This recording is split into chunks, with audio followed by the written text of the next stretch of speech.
मित्रों, हनुमान जी को संकट मोचन भी कहा जाता है क्योंकि वो सभी के संकटों को दूर करते हैं। उन्होंने देवताओं तक के संकटों को भी दूर किया है। उन्हें जो भी पुकारता है वो उसकी सहायता करने चाहते हैं और यही कारण है कि आज हर व्यक्ति जो भी परेशान है वो हनुमान जी की शरण में आना चाहता है, उनकी कृपा प्राप्त करना चाहता है। वैसे तो हनुमान जी की कृपा प्राप्त करने का सीधा और सरल मार्ग है राम नाम का जप और हनुमान चालीसा का पाठ। राम नाम का जप आप कभी भी कर सकते हो, कैसे भी कर सकते हो। वहाँ पर ज़्यादा नियमों को ध्यान में रखने की आवश्यकता नहीं पड़ती। आप चाहें तो मन में ही राम राम करते रह सकते हैं, लेकिन हनुमान चालीसा का पाठ करते समय कुछ नियमों का तो ध्यान रखना ही पड़ता है। इसीलिए हनुमान चालीसा के पाठ से जुड़े अनगिनत प्रश्न लोगों के मन में आते रहते हैं।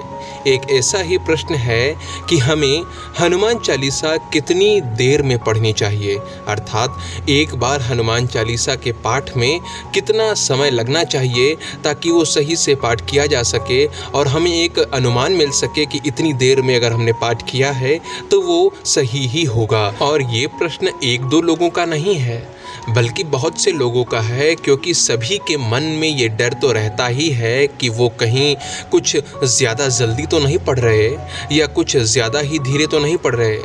क्या जिस तरह से वो पाठ कर रहे हैं उन्हें उसका लाभ मिलेगा या नहीं। तो मित्रों, आपके मन में ये जो भी प्रश्न आते हैं और आप इनका उत्तर जानना चाह रहे हैं तो इस वीडियो में अंत तक बने रहिए। आपके सारे प्रश्नों के उत्तर आपको मिल जाएंगे।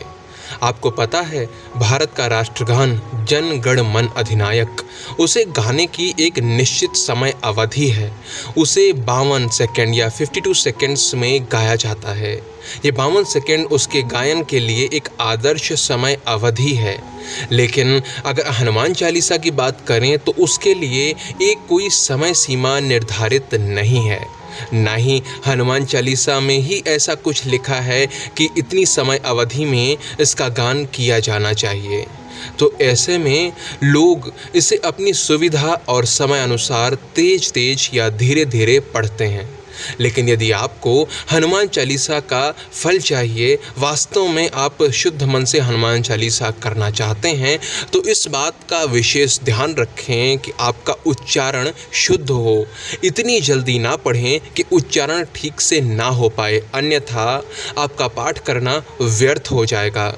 लोगों ने शुद्ध आचरण करते हुए पाठ जो किया है उसके अनुभव के आधार पर लोग बताते हैं कि कम से कम 5 मिनट के भीतर आप हनुमान चालीसा का पाठ करें। एक काम आप भी कर सकते हैं कि आप जब हनुमान चालीसा का पाठ करें तो धीरे धीरे, मतलब इस स्पीड में करें कि आपसे उच्चारण गलत ना हो, और एक टाइमर सेट करके रख लें।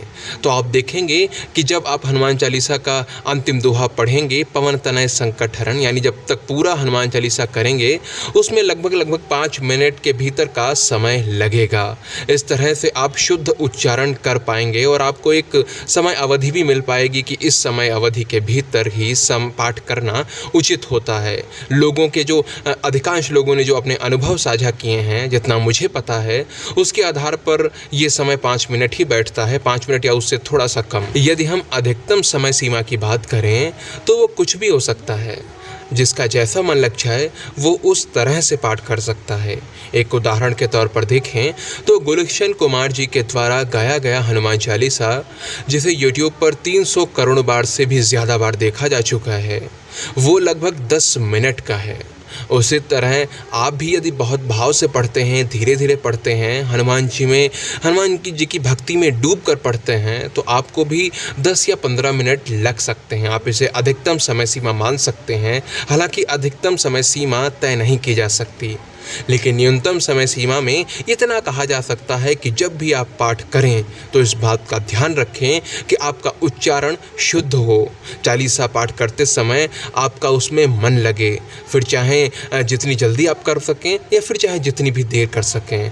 आप एक काम कर सकते हैं कि आप एक स्टॉप वॉच या जो टाइमर है वो लगाएं और हनुमान चालीसा का पाठ करने के लिए बैठें और फिर देखें आपको कितनी देर लगती है शुद्ध मन से और शुद्ध उच्चारण के साथ साथ हनुमान चालीसा का पाठ करते हुए।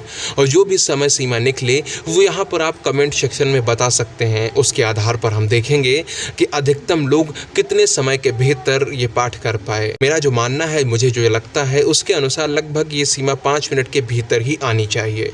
मित्रों, आशा करता हूँ इस वीडियो के माध्यम से आपको कुछ ना कुछ जानने को अवश्य मिला होगा। तो मित्रों, जय जय सिया राम, जय जय प्रभु श्री हनुमान जी।